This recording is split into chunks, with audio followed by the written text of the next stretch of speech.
Not all heroes have special powers and a cape. They are all not paraded around and applauded for their deeds. Their popularity is not what makes them heroes. Many heroes never receive the recognition, and their stories are never told. The forgotten heroes of this story are the Wedells, a family who made their lives on a hillside in Pennsylvania in an area now known as Ross River. In 1758, George Weddell, along with his two teenage sons, ventured from the settled Maryland into the wilderness of western PA.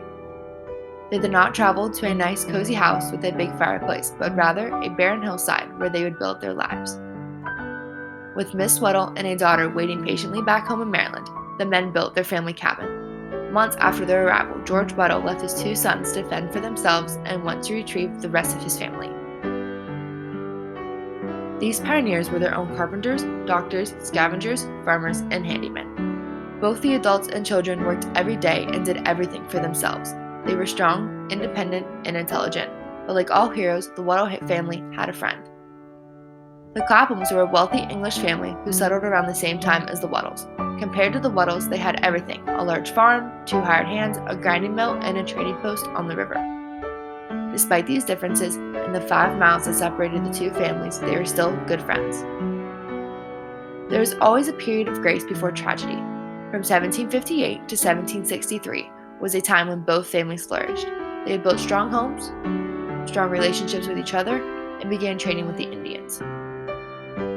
Despite the trading and relative peace, the Indians became vengeful. They wanted their homelands back so badly they were going to kill for it. The Weddell's villain was Pontiac. It was he who led the fight against the whites. It was he who said black belts mean war and white belts mean peace. Black belts were sent by messenger from Pontiac to other chiefs in the area. Under his direction, a group of just 6 Delaware Indians, led by another Indian, Wolf, crept up in the middle of the night and slaughtered the Claphams. Every man, woman, and child were killed.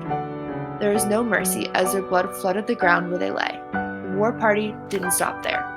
They burned down the house, the grinding mill, and the trading post to ashes in an effort to burn away any trace of whites from their homeland. After destroying the Claphams, Wolf made a decision. The black belt meant he was to kill all the whites in his area, but he left the Weddles alone. For what reason? He knew where they were. Did they hide when they saw the fire? Or was there a friendship previously established between Wolf and George? Whatever the reason, the Indians did not slaughter the Weddles. The Weddles visited what was left of the Clapham family the day after the attack.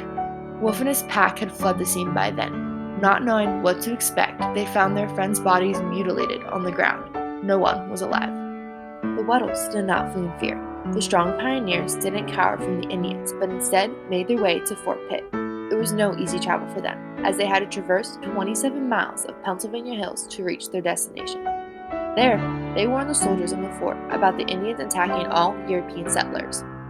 Due to their bravery, when the Indians attacked Fort Pitt, there was no surprise. The soldiers won easily, and the Indians did not regain control west of the Allegheny. Today, the Weddell family is buried in their family cemetery in Ross River, PA, not even a mile from where their home once stood.